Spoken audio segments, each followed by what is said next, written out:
Good evening class 10th। हमने metal non metal chapter start करा है। नोट्स मैंने शेयर कर दिए हैं आपको। जो हैंड रिटन नोट्स मैंने शेयर करे हैं बहुत इंपॉर्टेंट है, ध्यान से पढ़ना हैंड रिटन नोट्स को। क्वेश्चन आंसर चैप्टर के बोर्ड के क्वेश्चन में जल्दी आपको शेयर करने वाला हूँ। 3 more lecture will be taken by the chapter. 3 और 4 लेक्चर और लगने हैं, जल्दी हो जाएगा आपका चैप्टर। आपके टर्म 1 से पहले करा दूंगा, है ना। देखिए बेटा, एक क्वेश्चन है बोर्ड का, आपके पास मैग्नीशियम रिबन है, सल्फर का पाउडर है ना। और आपने magnesium ribbon and sulphur powder को बर्न करा ऑक्सीजन और एयर में, एंड केमिकल बने ए एंड बी। ए को आपने वाटर में डाला, केमिकल बना सी, और सी में आपने ऐड करा पीएच पेपर, 1 और 2 ड्रॉप ऐड करा। सिमिलरली बी केमिकल जो बना है आपने वाटर में डाला है, केमिकल बना D, and you add few drops of chemical D on pH paper. आपको बताना है केमिकल ABCD क्या है and what is the colour change on pH paper. ये क्वेश्चन आपका 3 मार्क्स का है, CBSE में आया हुआ है। ईयर मुझे बतानी है बेटा। एक और है, बाद में देखो इसको है। तो Mg+O2 है तो क्या बना हो गया, मैग्नीशियम ऑक्साइड। मैग्नीशियम ऑक्साइड का वाटर से रिएक्शन करोगे, क्या बनेगा बेटा, मैग्नीशियम हाइड्रोक्साइड। और मैग्नीशियम हाइड्रोक्साइड क्या होता है, बेस। और बेस की पीएच की वैल्यू क्या होती है, ग्रेटर देन 7। और कलर कैसा होगा इसका, ब्लू या वायलेट। तो आप क्या लिखोगे, colour of chemical C magnesium hydroxide on pH paper turns blue और वायलेट, एंड पीएच का वैल्यू ग्रेटर देन 7, बिकॉज जो MgOH होल ट्वाइस है उसका नेचर क्या है, बेस है। आगे देखिए बी क्या बनेगा, सल्फर डाइऑक्साइड, एसिडिक ऑक्साइड है नॉन मेटल का। वाटर से रिएक्शन करोगे क्या बनेगा, H2SO3। इसको बोलते हैं सल्फ्यूरस एसिड। और एसिड का पीएच क्या होता है, पीएच इज स्मॉलर देन 7। और कलर क्या होगा इसका, कलर होगा आपका ऑरेंज, रेड या फिर येलो। सही है। देखिए, नॉन मेटल के ऑक्साइड्स होते हैं एसिडिक नेचर के, और मेटल के ऑक्साइड्स होते हैं बेसिक नेचर के। तो आपको डायरेक्ट नहीं पूछेगा बोर्ड एग्जाम में, आपको थोड़ा बहुत घुमाएगा और घुमा के आपसे क्वेश्चन पूछेगा।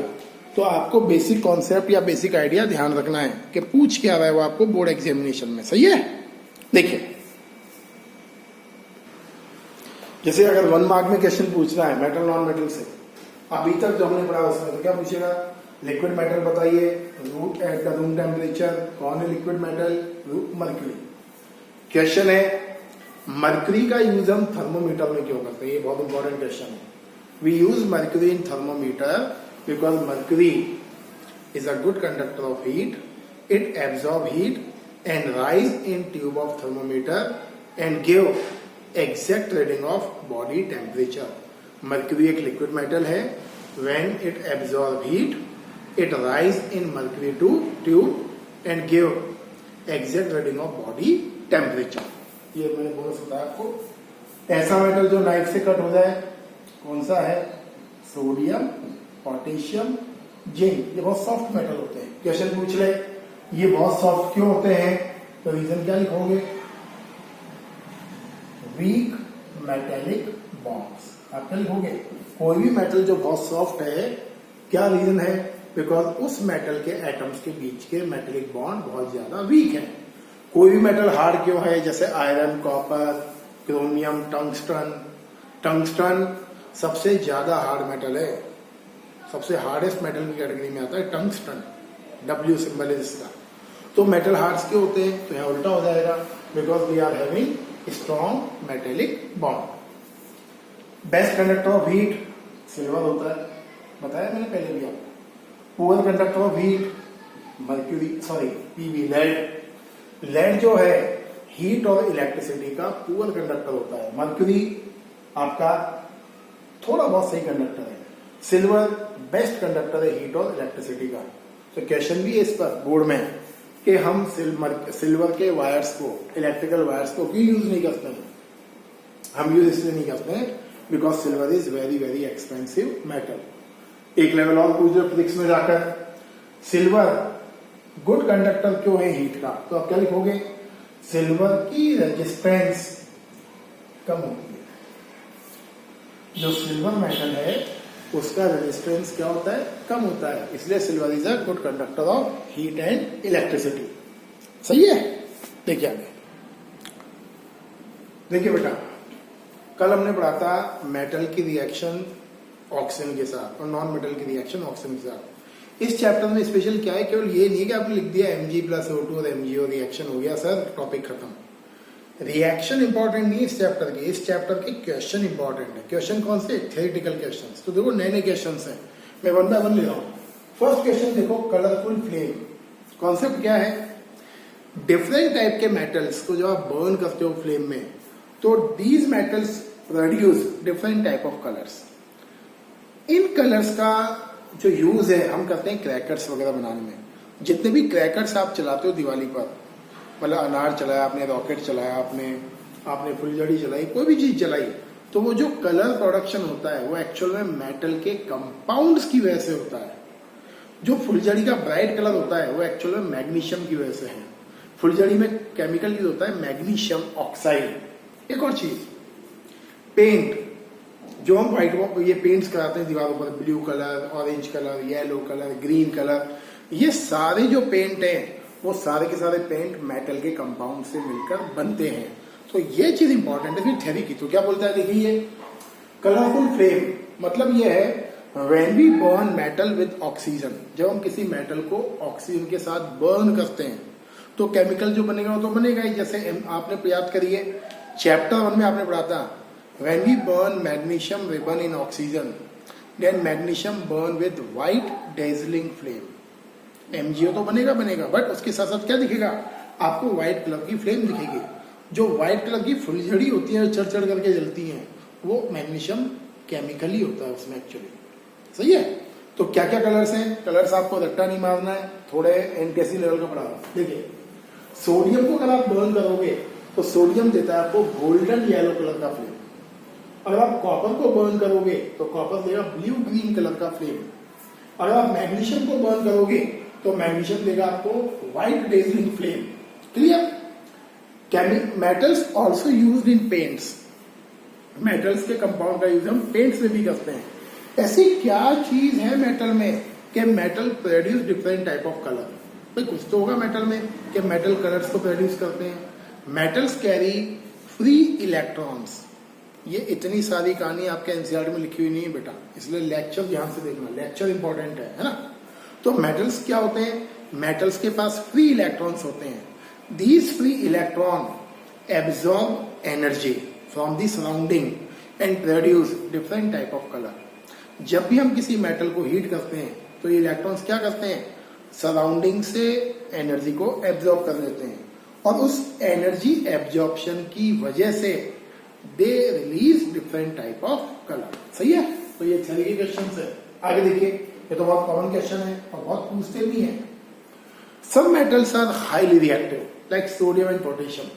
सोडियम और पोटेशियम को हम केरोसिन ऑयल में रखते हैं। ये केरोसिन ऑयल है और यहां रखते हैं बेटा हम सोडियम और पोटेशियम।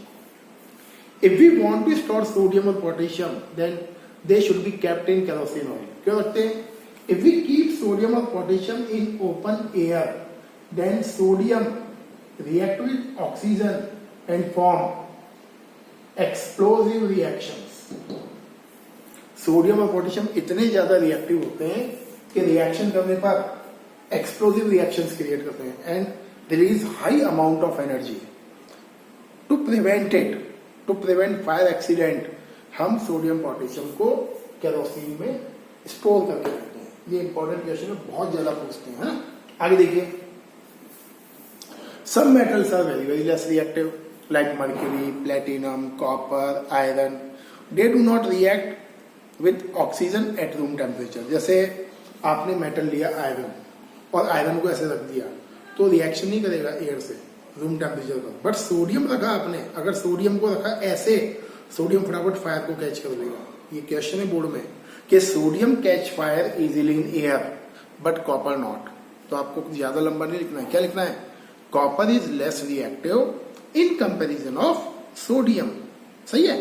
तो जनरली जो कम रिएक्टिव मेटल होते हैं like copper, iron, platinum, mercury, gold, ये सारे के सारे जो मेटल्स हैं नॉर्मल रूम टेम्परेचर पर ऑक्सीजन से रिएक्शन नहीं करते हैं।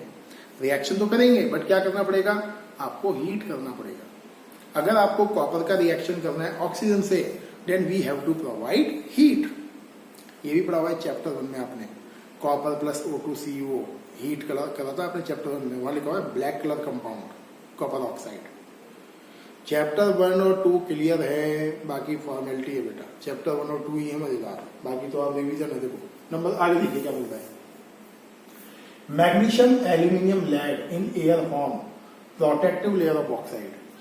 कुछ मेटल ऐसे होते हैं जो अपने सरफेस पर ऑक्साइड की प्रोटेक्टिव लेयर बनाते हैं। मैंने प्रीवियस लेक्चर में आपको बताया था, एल्यूमिनियम मेटल पर कभी भी कोरोजन नहीं होता है। एल्यूमिनियम के जो कंटेनर्स हैं हम काम लेते हैं एसिड्स को सप्लाई करने के, क्यों? Because they form protective layer of aluminium oxide.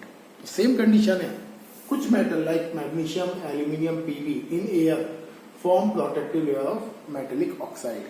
This protective layer of oxide prevent the metal from further corrosion and damage. आगे देखिए एक और चीज, एक टर्म पूछेगा आपसे कई बार, एनोडाइजिंग। ये आपके एनसीईआरटी में नहीं है बट समझ लीजिए। एनोडाइजिंग होता है किसी मेटल के सरफेस पर दूसरे मेटल की लेयर को लगाना। मैं बता रहा हूं बेटा, ध्यान से देखिए, बहुत अच्छा समझ में आएगा। तो थियरी इंपॉर्टेंट है। देखो केमिकल रिएक्शन इतनी खास नहीं है इसमें, theory is very very important. देखिए जैसे आपने देखा होगा सी में बहुत बड़े बड़े जहाज होते हैं, ये सी का जहाज है ना, इसका जो इनर सरफेस है वो बना होता है टिन से। टिन का सिंबल है बेटा Sn, सही। इस टिन को कोरोजन से बचाने के लिए we place small small piece of magnesium. ये मैग्नीशियम की लेयर्स लगा देते हैं, सही। मैग्नीशियम क्या होता है, हाई रिएक्टिव टिन से, तो कोरोजन जो होता है हाई रिएक्टिव मेटल पर जल्दी लगता है। तो कॉन्सेप्ट ये है, अगर हम किसी मेटल को प्रोटेक्ट करने के लिए उसके सरफेस पर दूसरे मेटल का लेयर प्लेस कर दें with the help of electricity या electric current, the phenomena is called anodizing. एक और काम की बात, जिस मेटल को प्रोटेक्ट करना है, जैसे मुझे प्रोटेक्ट करना है किसको, टिन को, तो टिन की reactivity should be less than magnesium. जिसको प्रोटेक्ट करना है उस मेटल की रिएक्टिविटी कम होनी चाहिए, और जिस मेटल को आप प्लेस करोगे उस मेटल की रिएक्टिविटी ज्यादा होनी चाहिए। तभी तो क्या होगा, कोरोजन इसको कैच नहीं करेगा, इसको कैच करेगा, सही है। तो ये है आपका एनोडाइजिंग, सही। देखिए बेटा reaction of metal with water. देखिए इतना लंबा था वो topic, reaction of metal with oxygen. तो देखने में लगता है कि जनरली जो पढ़ते हैं ना Mg metal plus oxygen metal oxide form होगा, हो गया टॉपिक। वो टॉपिक नहीं है, इतना लेंदी है वो, थियरी है उसमें। जैसे यहाँ देखिए आप, अगर एक जनरल बात बोले तो आप क्या करोगे, metal plus water metal hydroxide, काम खत्म। सर यही है, बस इतना ईजी है, ये तो बड़ा आसान है सर, ये तो सिंपल हो गया सर कि मेटल का रिएक्शन ऑफ वाटर से करिए, मेटल हाइड्रोक्साइड फॉर्म होगा एंड रिलीज हाइड्रोजन गैस, और रिएक्शन अरे क्या दिक्कत है बेटा, सिंपल हो जाएगा। Na+HOH क्या हो जाएगा, NaOH NH2, बैलेंस फॉर्म कर ही देंगे, बैलेंस करना आता ही है। Ca+HOH क्या हो जाएगा, बैलेंस करोगे तो CaOH होल ट्वाइस, यहां से ब्रेक करोगे ना माइनस प्लस में, एंड H2 अब काउंट करना है, हाइड्रोजन कितना हो गया 2 and 2 4, यहां लगा दो 2, ऑक्सीजन भी 2 है, बैलेंस। लेकिन इतना नहीं है, इससे कहीं आगे है कॉन्सेप्ट। अब आगे क्या है, अगर आपको आता है तो आपको कुछ नहीं आता है, क्योंकि ये तो सबको आता है कि metal plus water metal hydroxide कोई भी कर लेगा, क्योंकि ऑलरेडी चैप्टर 1 और 2 हो चुका है। काम का क्या है, काम की है इसकी थियरी। देखिए क्या इंपॉर्टेंट है, पॉइंट नंबर 1 जो बोर्ड का सबसे इंपॉर्टेंट पॉइंट है, कुछ मेटल वाटर से इजीली रिएक्ट नहीं करते हैं, कुछ मेटल स्टीम से रिएक्ट करती है, जैसे aluminium and iron. Iron is very very less reactive, so iron does not react with water directly in cold conditions. Iron react with steam. Aluminium similarly not react with cold water as well as hot water. It react with steam. Aluminium steam से क्यों react करता है? Because on the surface of aluminium protective layer of Al2O3 present, पढ़ के आ रहे हो पीछे। अब जब भी एल्यूमिनियम का क्वेश्चन आए, एल्यूमिनियम, पीबी, मैग्नीशियम, ये इजीली रिएक्शन क्यों नहीं करते हैं? उसका रीजन है on their surface protective layer of oxide is present. ध्यान रखना, ये बहुत इंपॉर्टेंट क्वेश्चन है, आ सकता है ये। देखिए दूसरी इंपॉर्टेंट चीज, अगर कोई मेटल स्टीम से रिएक्शन करता है तो स्टीम का फॉर्मूला है तो वाटर HOH, लेकिन मेटल हाइड्रोक्साइड नहीं बनेगा। यही बोर्ड आपको फंसाएगा। स्टीम क्या होती है? स्टीम का मीनिंग है बहुत सारी ऑक्सीजन एंड थोड़ा सा वाटर। अगर आपने स्टीम को ध्यान से देखा हो तो स्टीम क्या होती है? बहुत सारे थोड़े बहुत वाटर के ड्रॉपलेट्स और बीच में बहुत सारी एयर। तो whenever any metal react with steam, आपको ध्यान रखना है, आपको बनाना है मेटल ऑक्साइड। ये ध्यान रखना है स्टीम के साथ। जब भी कोई मेटल स्टीम के साथ रिएक्शन करेगा आपको बनाना है मेटल ऑक्साइड। अब देखो, अगर हम Al का रिएक्शन करते हैं स्टीम से तो मेटल ऑक्साइड बनाना है, क्या बनेगा? Al2O3, सही है। और साथ में क्या बनेगा? साथ में बनेगा हाइड्रोजन, वो कब हुई? सही है। यहां ध्यान रखना है बेटा, आपको स्टीम के साथ हमेशा बनाना है आपको मेटल का ऑक्साइड। चैप्टर 1 और 2 पढ़ के आ रहे हो तो मुझे नहीं लगता आपको बताना पड़ेगा मुझे Al की वैलेंसी +3, O की -2 है ना। Fe की रिएक्शन करोगे स्टीम से तो क्या बनाना पड़ेगा? Fe2O3, सही है। ये एल्यूमिनियम ऑक्साइड है और ये है आपका फेरिक ऑक्साइड। साथ में क्या बनेगा? हाइड्रोजन। इसकी बैलेंसिंग करके बताना मुझे। तो कॉन्सेप्ट, फर्स्ट कॉन्सेप्ट क्या है? 100% वाला, when the metal react with steam it always form metal oxide and hydrogen gas, but when react with water क्या बनाएगा? metal hydroxide and hydrogen gas। ये ध्यान रखना। Point number 2, some metals are very very less reactive। कुछ metal बहुत ज्यादा कम reactive होती हैं, like gold, platinum, silver, copper, lead etcetera. They do not react with hot water as well as in cold water. ये metal ना hot water से reaction करती है ना कोल्ड वाटर से रिएक्शन करती है। क्यों नहीं करती हैं? Because these metals are very very less reactive. आग बंद करके मत करके आ जाना Ag+HOH पूछ ले, आप लिख कर आ जाए वहां AgOH, पॉसिबल नहीं है, रिएक्शन बहुत मुश्किल है। सही है। ये 4 क्वेश्चंस देखिए कॉन्सेप्ट के ऊपर। Sodium potassium react with cold water. अब जैसे आपसे बोला भाई सोडियम और पोटेशियम कोल्ड वाटर से रिएक्शन क्यों करते हैं, हॉट वाटर से रिएक्शन क्यों नहीं करते हैं? तो क्वेश्चन रॉन्ग है माय डियर। अगर कोई मेटल कोल्ड वाटर से रिएक्शन कर सकता है तो हॉट वाटर से तो और ज्यादा रिएक्ट करेगा। क्यों करेगा? Because sodium and potassium are very very high reactive metal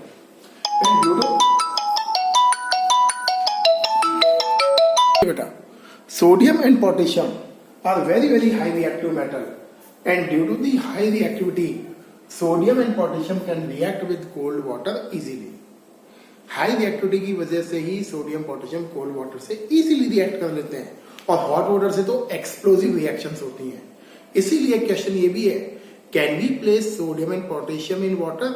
answer है no, because in water also sodium potassium are highly highly reactive and form sodium hydroxide and potassium hydroxide. सही है ये क्वेश्चन। अगला question देखो, magnesium react with hot water. क्यों भाई magnesium क्यों hot water से रिएक्शन कर रहा है? अभी बताया था मैंने, प्रोटेक्टिव लेयर। तो आप क्या लिखोगे? On the surface of magnesium protective layer of oxides is present which prevent magnesium from the reaction with oxygen. तो ये क्वेश्चन आते हैं बेटा बोर्ड एग्जामिनेशन में। ये नहीं आने वाला है आपको सिंपल लिख दिया Na+HOH क्या होगा और आप सोचेंगे बस पूरा चैप्टर ही तैयार हो गया मेरा। ये नहीं आता है, ये चीजें आने वाली है बोर्ड एग्जामिनेशन में, ये चीजें पूछता है। सही है। आगे देखिए, calcium react with water and show dancing motion. किसी को याद होगा चैप्टर 2 में तो मैंने पढ़ाया है, छोटा सा टॉपिक है। देखो डांसिंग मोशन क्यों होता है, ये हटा रहा हूं मैं यहां से, स्पेस करना। देखो होता क्या है actually, when calcium react with water, reaction तो वैसे ही है सिंपल, क्या बनेगा? Calcium hydroxide and form hydrogen gas. ये ऐसे ऐसे बना लिया, Ca की वैलेंसी +2 -1, ये गॉट इट। अब देखिए होता क्या है, When we drop calcium in water, then bubbles of hydrogen gas attach on calcium surface. जब हम कैल्शियम में वाटर को डालते हैं तो क्या होता है, जो H2 गैस बनती है वो कैल्शियम के सरफेस पर अटैच हो जाती है, और अटैच होने की वजह से the piece of calcium float on the surface of water, इसलिए बोलते हैं डांसिंग मोशन। सेम पढ़ा था हमने चैप्टर 2 में, जब आपने रिएक्शन करा था Zn प्लस H2SO4 का। हमने क्या बोला था, around the zinc surface H2 bubble attach and due to this zinc show floating motion. Same to same. आगे देखिए, कोई आ गया। Aluminium and iron do not react with hot water और cold water, they react with steam. Iron क्यों कर रहा है स्टीम से रिएक्शन, लेस रिएक्टिव है। एल्यूमिनियम क्यों कर रहा है स्टीम से रिएक्शन, बिकॉज उसके सरफेस पर प्रोटेक्टिव लेयर है। सही है। तो ये आज का लेक्चर है आपका। 3 या 4 लेक्चर्स और है, your chapter will be completed easily. Extraction of metal वाला पार्ट आपके सिलेबस से हट गया है। सही है बेटा। तो लेक्चर देखो ध्यान से। Thank you and have a nice day.